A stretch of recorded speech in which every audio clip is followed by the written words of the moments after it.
कोई ध्येय चाहिए, किसी पर झुकने के लिए कुछ चाहिए। और ध्येय क्या है? सबसे प्रथम ध्यान मूलम गुरु मूर्ति। ये स्कंद पुराण का श्लोक है। पुराण हमको सिखाती है ध्यान मूलम गुरु मूर्ति। ये नहीं लिखा गया कि ध्यान मूलम कृष्ण मूर्ति, ध्यान मूलम राम मूर्ति, ध्यान मूलम हनुमान मूर्ति, ध्यान मूलम दुर्गा मूर्ति। नहीं, ध्यान मूलम गुरु मूर्ति। क्यों?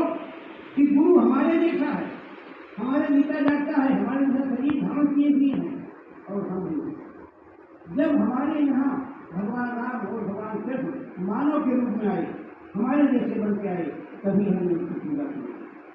अवतार तो प्रभु के 24 हुए। बड़ा अवतार हुआ, कच्छप अवतार हुआ, मत्स्य अवतार हुआ, नाना प्रकार के अवतार हुए, लेकिन पूजा हमने दो रूपों की। क्यों? जो हमारे जैसे थे, हमको समझाते थे और बताते थे। ठीक इसी प्रकार से जब हम अपने सामने अपने गुरु महाराज को दिखाया, हमने देखा कि हमारे सामने गुरु महाराज प्रकाश करते हुए विराजमान, तो हमारी आंखें, अंतरात्मा की आंखें रखती हुई और हमारा मन, चंचल मन पहले स्टार्ट हुआ, रुका। ठीक था। जब उनको हमने अपना दूसरी लाइन कहा है कि उनकी आत्मशक्ति को अंदर लेते हैं, गौर करें और ध्यान रखें, उनकी आत्मशक्ति को लेना है, उनकी आत्मा को हृदय में बैठाना है। तो उनकी आत्मा शाश्वत निर्मल है और जो हमारी अंदर आई तो क्या करती है? वो दो प्रकार से काम करने लगी। हमारे अंदर उनकी गुरु महाराज की आत्मा जहां अंदर प्रवेश किया तो दो प्रकार से कार्य करने लगी। पहला, जो हमारे पर्दे चढ़े थे 5 तत्वों के, तो पर्दे हटने।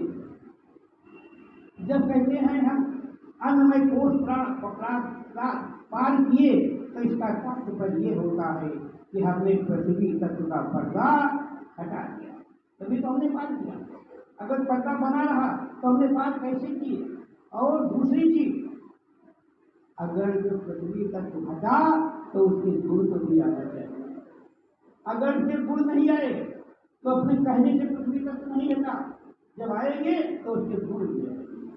इसी प्रकार से जल तक, अग्नि तक, वायु तक, इस प्रकार से पर्दे हटते चले जाएंगे। एक प्रकार से गुरु महाराज की शक्ति इस पर कार्य कर रही है कि पर्दों को हटा रही है। दूसरी तरफ जो हमने मल और आवरण अच्छे बुरे कर्म करके जमा किए थे जन्म जन्मांतरों के, वो धीरे धीरे दर्द हो रहे हैं।